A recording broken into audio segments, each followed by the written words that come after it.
성도들 편하셨습니까? 앞서 인사했던 우리 조성구 형제님과 김다영 자매님이 인사할 때 보니까 저도 이제 형제님을 처음 뵙는 것 같아요. 근데 두 분이 너무 닮았어요. 그래서 제가 닮았다 얘기를 했더니 그런 얘기를 자주 듣는답니다. 그래서 제 마음에 심히 근심이 돼서 혹시 막장 드라마에 나오는 출생의 비밀 뭐 이런 거 아닌가 해서 제가 즉시 우리 김태형 형제님께 확인을 했습니다. 그러자 우리 형제님께서 잠깐 머물 것이더니 그런 건 아니다 이렇게 하셔서 안도가 됐습니다. 성도님께서 닮았다고 해서 염려하지 않으셔도 될 것 같습니다. 그리고 이제 내년 1월에 첫 번째 스타트를 끊는 부부입니다. 내년에 이제 결혼 준비가 많이 있는데요. 첫 번째 부부가 잘해야 나머지 부부들도 잘 살겠죠. 그래서 성도들 특별히 기도해 주시고 또 아름다운 결혼이 이루어지고 또 양가가 또 주님 안에서 복된 만남을 가질 수 있도록 기도해 주시면 감사하겠습니다. 자, 오늘 하나님 말씀 창세기 12장 말씀을 같이 보도록 하겠습니다. 창세기 12장입니다.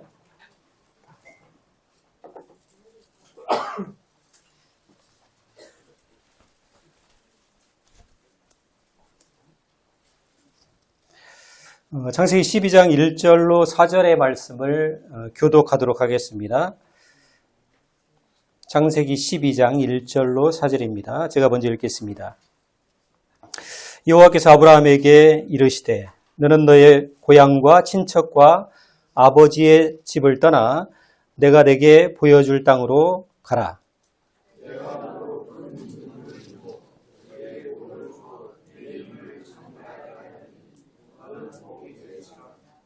너를 축복하는 자에게는 내가 복을 내리고 너를 저주하는 자에게는 내가 저주하리니 땅의 모든 족속이 너로 말미암아 복을 얻을 것이라 하신지라.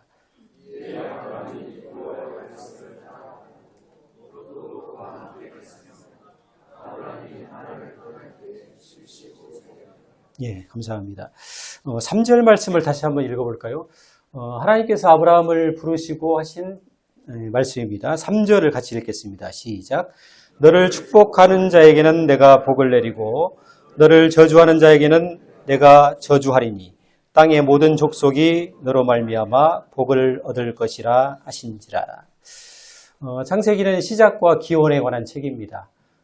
이 세상이 어떻게 시작됐고 사람이 어떻게 시작되었는가 그 기원을 우리에게 말씀해주고 있는 책입니다.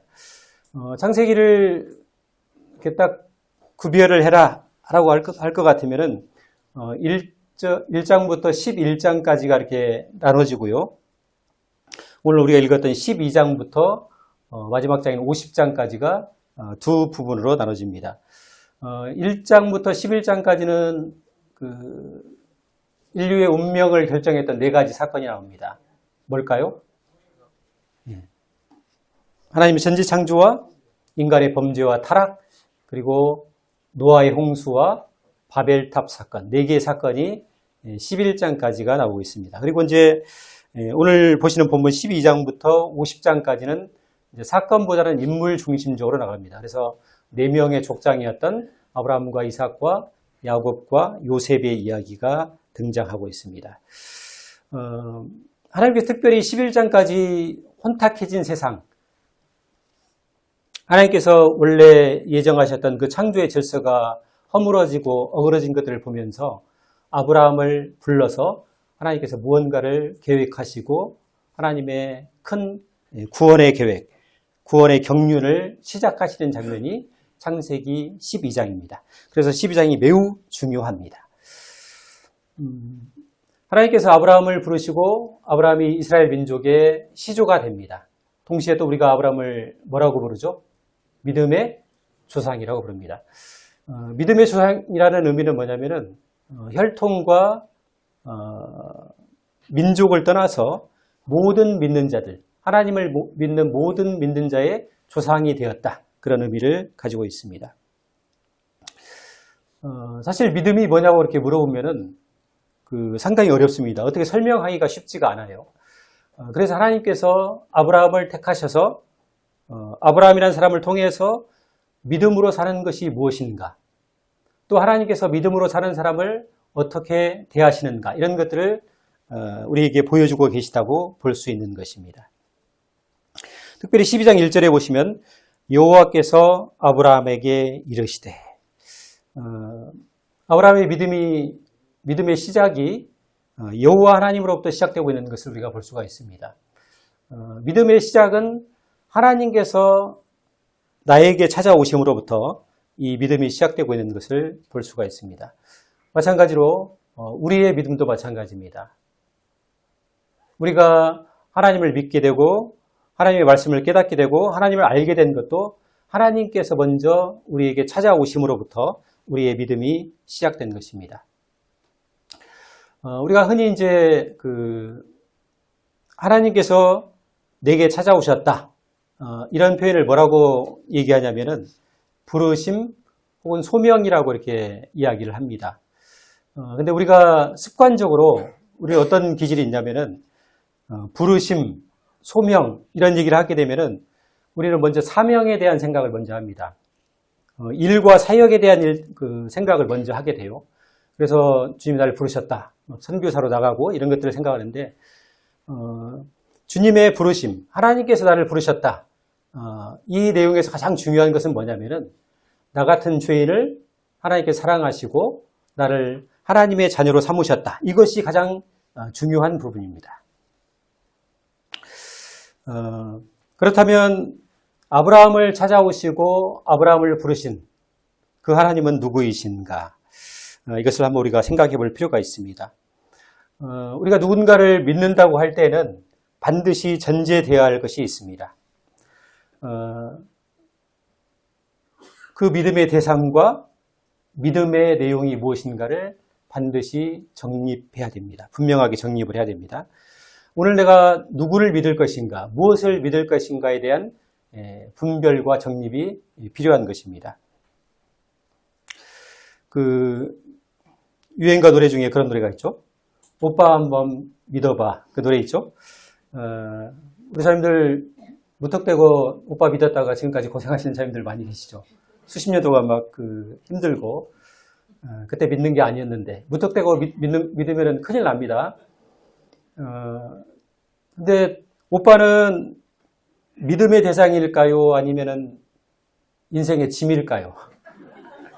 오빠는 믿음의 대상이 아닙니다. 오빠는 사랑하고 섬겨줘야 될 대상이지 믿음의 대상은 아닙니다. 제가 라디오에서 들었나 하여튼 오빠 한번 믿어봐 그 노래를 듣는데 언뜻 좀 아내에게 미안한 마음이 들었어요, 제가.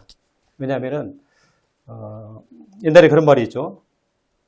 주머니 속의 송곳과 사랑은 숨길 수가 없다, 그런 얘기가 있는데, 아내하고 이제 10년 동안 같은 교회에서 이렇게 지내면서 철저하게 잘 숨겼습니다. 제가 좋아하는 마음과 사랑하는 마음을 숨기고 잘 이렇게 티내지 않고 살았어요. 근데 아버지의 눈은 피할 수가 없더라고요. 남자의 눈은. 자기들께서 예리한 눈으로 저를 관찰하셨고 어느 날 저를 부르시고 이렇게 물어보셨습니다. 어떻게 된 거냐? 자초지정을 얘기했죠. 그럼 앞으로 어떻게 할 거냐? 잘 모르겠습니다. 프로포즈는 했냐? 안 했습니다. 지금 가서 하고 와라. 그래서 이제 자기들하고 이제 방에 같이 있다가 아내가 있는 방으로 갔습니다. 꽃도 없었고 반지도 없었고 멘트도 준비가 안 됐어요. 가서 그냥 했습니다. 근데 제가 이 노래가 왜 마음에 좀 애잔하게 들렸냐면은 오빠 한번 믿어봐. 그때 아내에게 프로포즈 할 때 이렇게 얘기한 것 같아요. 대충. 나는 가진 거 아무것도 없다. 내세울 것도 없고 자랑할 것도 없다. 나하고 살면 고생할 건데 같이 살 거냐? 이렇게 얘기를 했던 것 같아요. 근데 지금 한 27년 정도 지났는데 그때를 돌이켜보니까 그때 좀 허세라도 좀 부려볼 걸. 오빠 한번 믿어봐. 이렇게 한번. 그렇게라도 한번 해봤으면 어땠을까.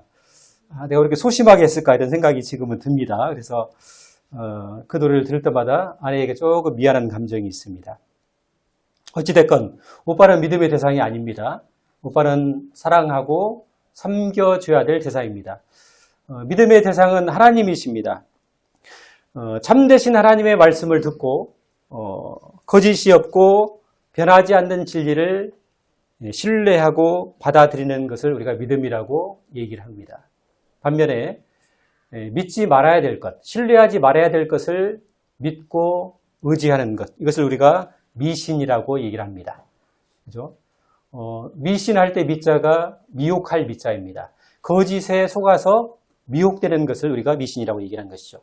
세 번째, 참되신 하나님의 말씀을 거부하고 사실에 기초한 진리를 거부하고 무작정 거부하고 믿지 않는 것, 이것을 우리가 불신이라고 얘기합니다. 믿음이 있고 미신이 있고 불신이 있습니다. 우리의 삶이 이 세 가지 범주 안에서 벗어날 수가 없습니다. 우리는 어딘가 이 셋 중에 하나를 선택하고 살아야 됩니다. 아브라함께서 아브라함에게 찾아오신 하나님, 아브라함을 부르신 그 하나님은 누구이신가? 그 하나님은 천지를 창조하시고 이 세상의 역사와 사람의 생사화복을 주관하시는 전능하신 하나님이십니다. 그리고 약속하신 것을 반드시 지키시는 진실하신 하나님이신 것을 우리가 알고 있습니다. 아까 예배 시간에도 제가 읽어드렸습니다만 시편 146편에서 이렇게 얘기합니다. 야곱의 하나님 여호와 자기 하나님에게 자기의 소망을 두는 자는 복이 있도다. 여호와는 천지와 바다와 그 중에 만물을 지으시며 영원히 진실함을 지키시며 저는 이 대목이 가장 좋습니다. 영원히 진실함을 지키시는 진실하신 하나님, 그리고 억눌린 사람들을 위해 정의로 심판하시고 줄인 자들에게 먹을 것을 주시는 하나님, 여호와께서는 갇힌 자들에게 자유를 주시는 분이다, 이렇게 표현하고 있습니다. 성도님들, 우리가 믿고 의지하고 소망하는 그 하나님이 천지와 만물을 지으신 창조의 하나님이시고 영원한 진실함을 지키시는 진실하신 하나님이시고 우리를 억눌림과 죄에서 구원하시는 구원의 하나님이시라고 말씀하고 있습니다. 자, 그렇다면 우리가 두 번째로 한번 살펴볼 게 뭐가 있냐면요. 그렇다면 하나님께서 찾아가신 아브라함이라는 사람이 어떤 사람인가? 창조주 하나님께서 그를 찾아오시고 그를 만나서 언약을 맺으실 만한 특별한 이유가 있는 사람인가? 이것을 우리가 살펴볼 필요가 있습니다. 오늘 12장 본문에서는 아브라함이 어떤 사람인가에 대해서 자세하게 설명하고 있지는 않습니다. 그런데 여호수아 24장에 보면은 아브라함은 하나님을 알지 못했고 그의 집안은 우상을 숭배하는 집안이었다, 이렇게 소개를 하고 있습니다. 그리고 창세기 11장에서는 아브라함의 형제 하란이 일찍 죽음을 맞이하고 아브라함도 이 상실의 아픔을 품고 살아가는, 아픔을 안고 살아가는 사람이라고 얘기하고 있습니다. 그리고 창세기 11장에서는 그의 아내였던 사라는 임신을 하지 못하고 자식이 없는 사람이었다, 이렇게 표현을 하고 있습니다. 아브라함은 우상 숭배자였고 상실의 아픔을 가진 사람이었고 자식이 없는 사람이었습니다.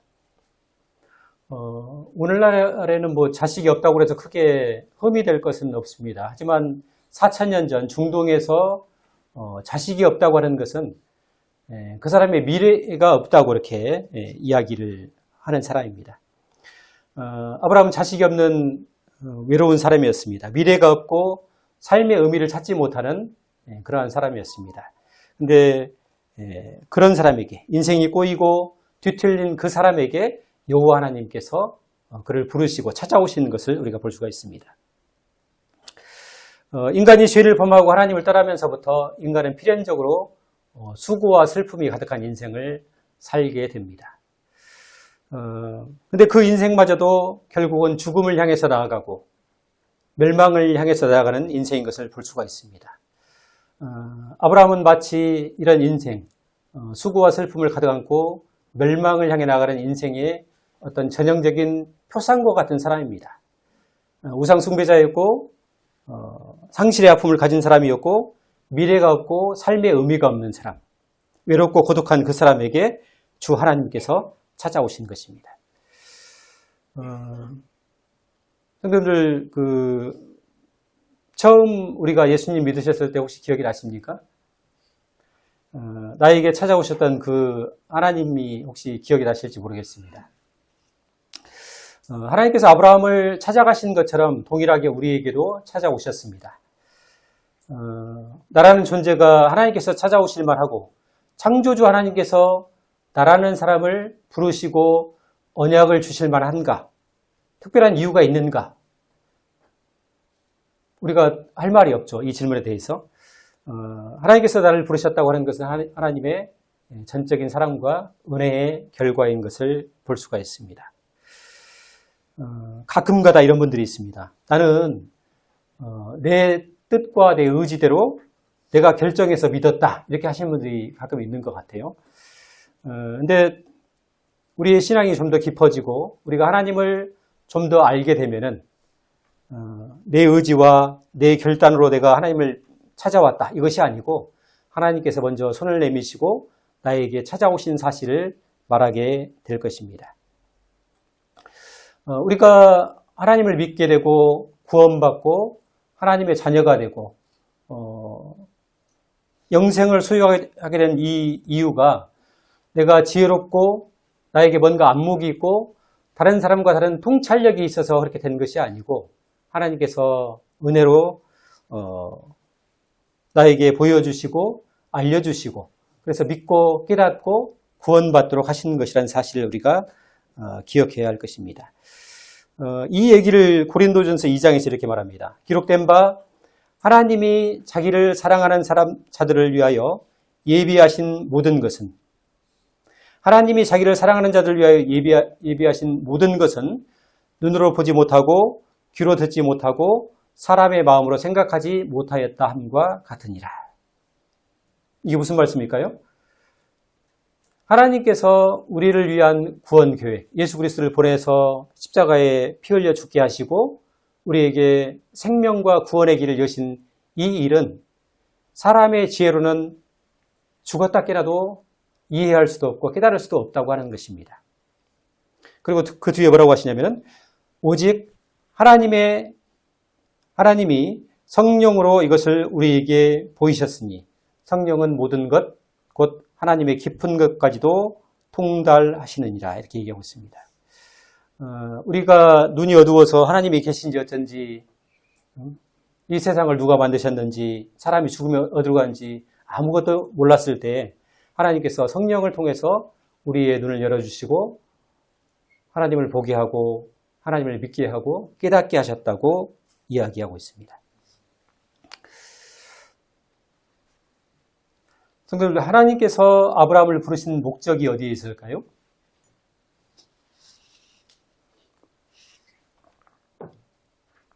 창세기 12장에서 하나님께서 아브라함을 갈대아 우르에서 불러내십니다. 갈대아 우르는 지금의 그 이라크에 있는 바그다드 남부에 있는 지역을 얘기합니다. 그리고 아브라함을 불러서 단순하게 말씀하십니다. 떠나고 가라 이 얘기를 하시죠. 과거에 그 억눌렸던 죄악된 삶으로부터 네가 떠나오고 내가 너에게 보여줄 땅으로 가라. 하나님의 땅으로 가라고 하나님께서 아브라함을 부르십니다.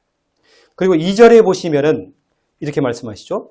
내가 너로 큰 민족을 이루고 내게 복을 주어 내 이름을 창대하게 하리니 너는 복이 될지라.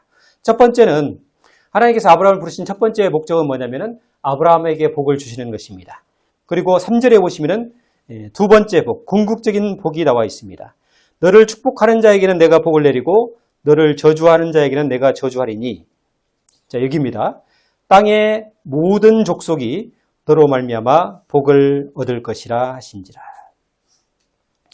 하나님께서 아브라함을 부르신 그 목적은 뭐냐면은 궁극적인 목적은 뭐냐면은 아브라함을 통해서 장차 모든 인류에게 하나님께서 아브라함에게 약속하신 그 복이 임하게 하시는 것이 하나님의 목적이라고 얘기하고 있습니다. 하나님께서 이제 나중에 이 아브라함의 이름을 개명을 하시죠. 아브라함으로 이름을 바꾸십니다. 그 처음 이름이었던 아브라함이라는 그 이름의 의미는 뭐냐면 존귀한 아버지다 이런 의미를 가지고 있습니다. 근데 하나님께서 나중에 지어주신 이름 아브라함의 뜻은 뭐냐면은 많은 민족의 아버지다, 열방의 아버지다 이런 공적인 의미를 가지고 있습니다.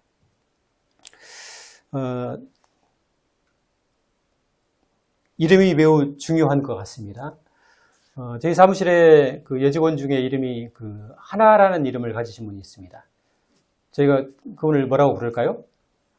하나님이라고 부릅니다. 하나님 이렇게 부릅니다. 근데 하필 성이 또 주씨예요. 그래서 주 하나님 이렇게 주 하나님 이렇게 부르고 있는데 이름이 매우 중요한 것 같습니다. 우리 지유 동생 이름이 이제 지어야 되는데 이름을 지었나 모르겠습니다. 하여튼 이름이 중요한 것 같습니다. 이름은 사람을 부르는 단순한 호칭의 의미보다는 더 깊은 의미가 있죠. 한 사람의 생애와 미래가 반영되고 나타나는 것이 이름입니다. 하나님께서 아브라함의 이름을 아브라함으로 바꾸신 목적, 거기에는 하나님의 원대한 구원 계획이 담겨 있습니다. 이 아브라함을 통해서 장차 예수 그리스도 안에서 모든 인류에게 구원을 베푸시려는 하나님의 섭리와 계획이 여기에 담겨 있습니다. 성도님들, 하나님께서 아브라함을 부르실 수밖에 없었던 이유를 우리가 좀 더 살펴볼 필요가 있습니다. 그러려면 아브라함을 부르시기 이전에 어떠한 사건들이 있는가를 우리가 좀 살펴볼 필요가 있습니다. 우리 창세기 3장 말씀을 한번 같이 열어보시겠습니다.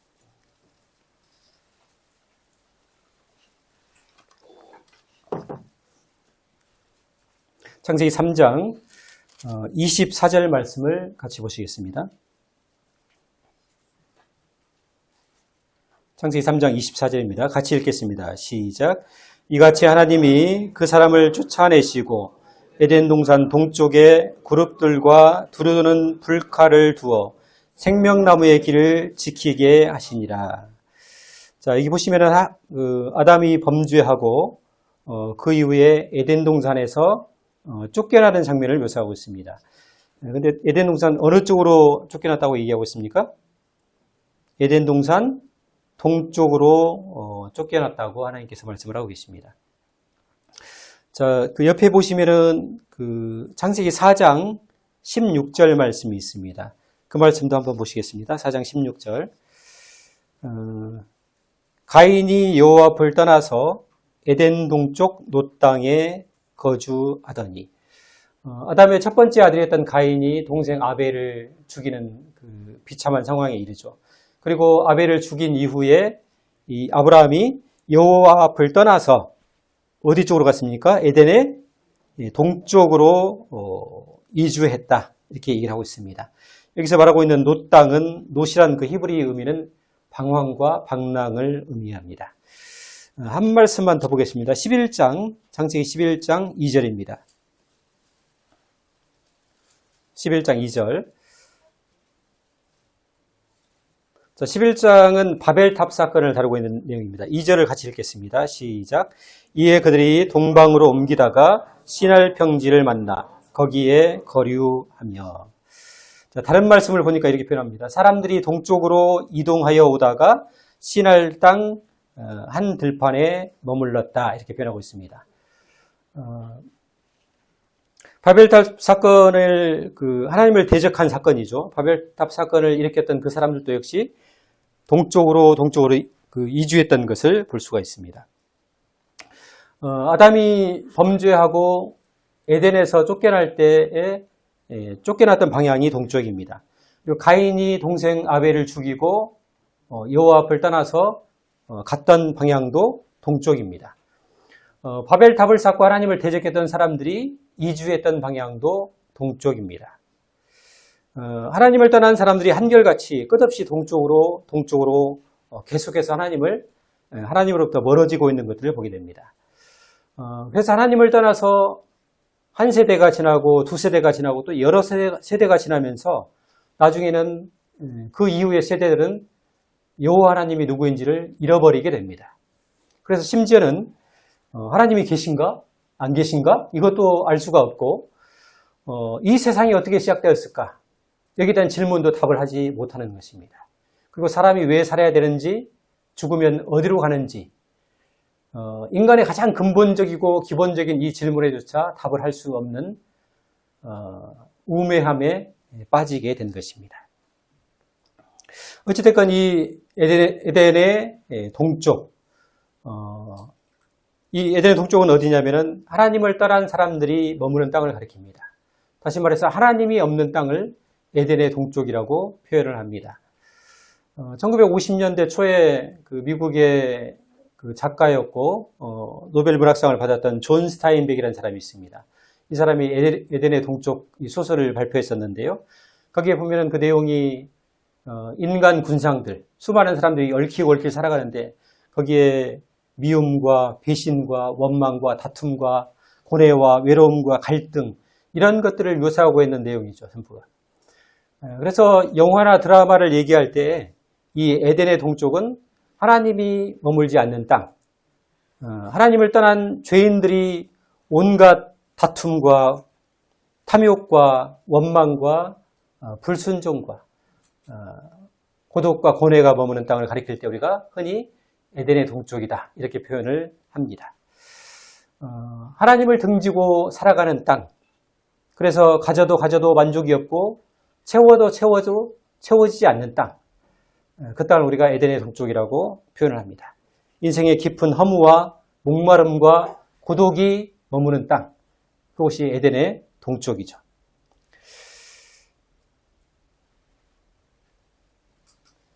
그 중에서도 대한민국은 동쪽에서도 가장 동쪽인 무슨 동쪽입니까? 극동에 살고 있습니다. 우리 대한민국은 참 하나님의 특별한 자비가 임하지 않으면 살아갈 수 없는 땅인 것 같습니다. 자, 성도님들 제가 질문을 하나 드리겠습니다. 하나님께서 이스라엘 백성에게, 이스라엘 민족에게 광야에 머물 때에 성막을 지으라고 하십니다. 하나님의 집이죠.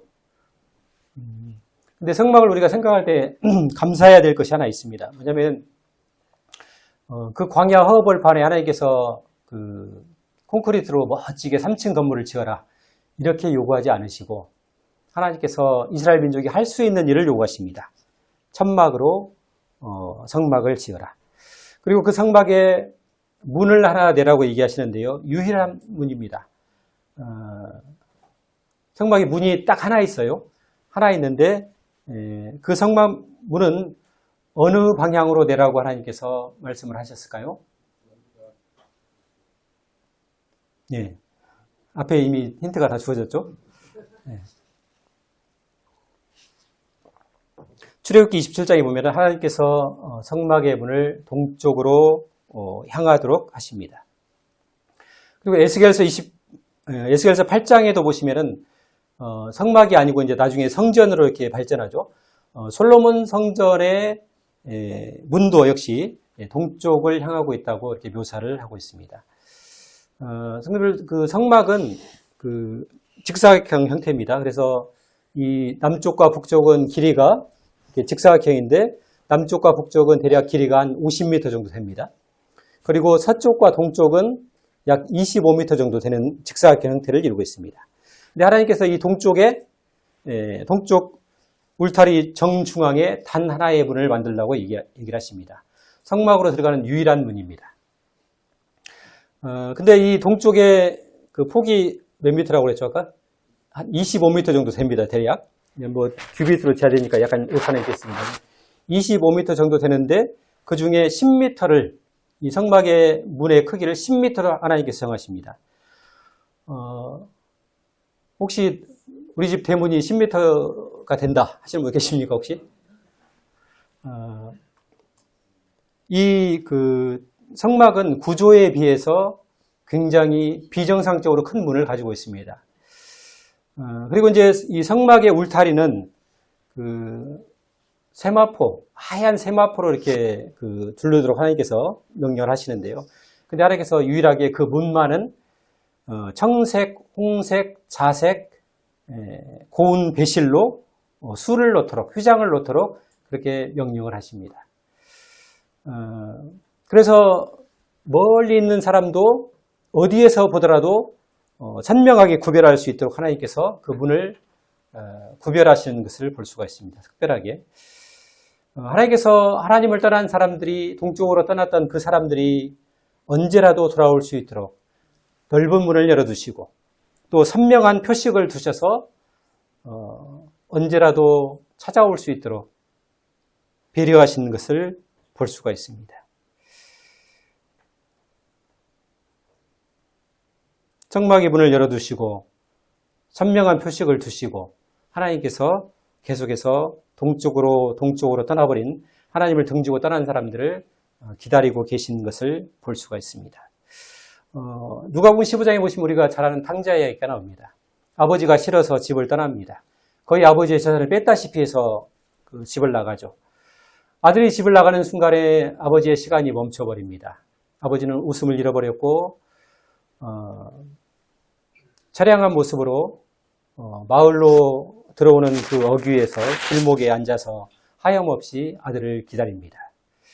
누가복음 15장에 나오는 이 아버지의 모습은, 탕자의 아버지의 모습은 우리 하나님의 모습을 반영하고 있습니다. 아버지는 기다리는 존재입니다. 집 나간 아들이 돌아오기를 기다리고 이 아들이 철들기를 기다리고 이 아들이 사람 되기를 기다리는 존재가 아버지이죠. 성도들, 한자를 우리가 얘기할 때 중국의 한자를 얘기할 때 우리가 표의문자라고 얘기를 합니다. 우리말로는 뜻글자라고 이렇게 얘기를 하죠. 무슨 의미냐면은 이 한자는 그 문자의 구성과 조직 자체에 특별한 의미를, 직접적인 의미를 담고 있다. 그런 의미를 가지고 있습니다. 오래되셔서 기억이 나실지 모르겠습니다만 삼강오륜 중에 부자유친이란 말이 있습니다. 부자유친. 아버지와 아들 간에는 친밀함이 있다. 이런 의미죠. 근데 그 부자유친할 때 그 친자, 이 친자를 보게 되면은 이 친자를 우리가 그 친할 친자 혹은 다른 말로는 아버지 친자라고 얘기를 하기도 합니다. 부모 친자 혹은 아버지 친자라고 얘기를 하는데 이 친자의 구성을 보게 되면 맨 위에가 이 설립자가 있습니다. 서 있어요. 근데 어디에 서 있냐면은 나무 위에 서 있습니다. 그리고 그 우편에는 볼견자가 있어요. 볼견자. 아버지 친자. 아버지는 어떤 존재이냐면은 나무 위에 올라가서 멀리 바라보는 존재. 아버지가 왜 나무 위에 올라가서 멀리 바라볼까요? 누군가를 기다리는 것이죠. 아버지는 하염없이 누군가를 기다리는 존재입니다.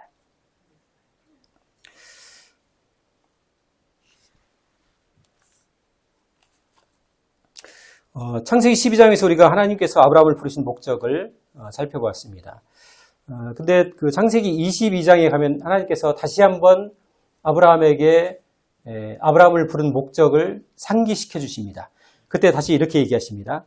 오늘 우리가 보고 있는 12장 3절 말씀과 비슷합니다만은 제가 한번 읽어드리겠습니다.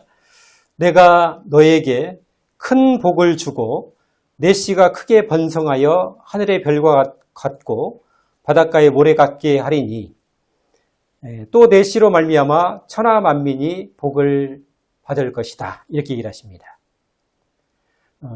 아브라함 너의 씨로 말미암아서 너의 후손으로 말미암아서 천하 만민이 복을 받을 것이다.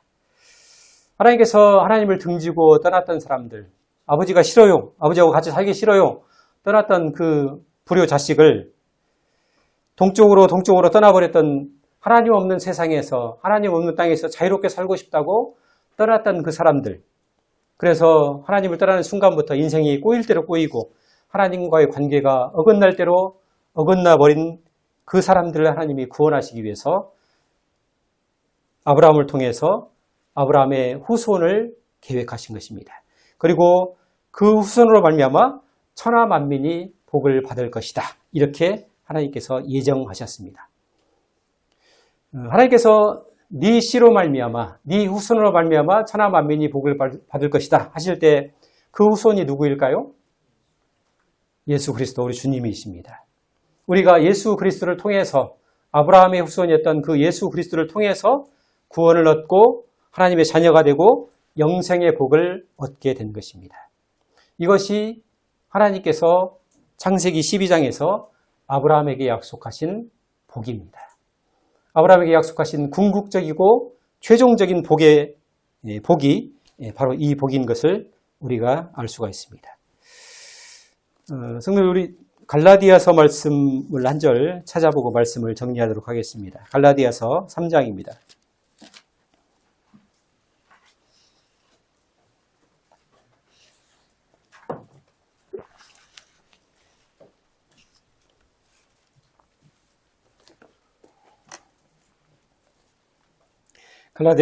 갈라디아서 3장 14절 말씀을 같이 한번 읽도록 하겠습니다. 갈라디아서 3장 14절입니다.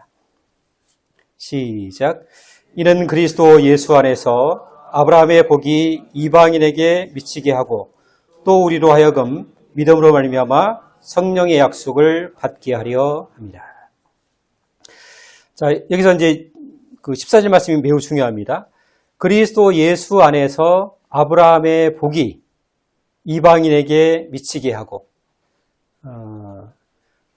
하나님께서 창세기 12장에서 말씀하셨던 이 아브라함의 복이 예수 그리스도 안에서 누구에게 미치고 있습니까? 이방인, 유대인이 아닌, 이스라엘 민족이 아닌 모든 다른 족속을 우리가 이방인이라고 표현하죠.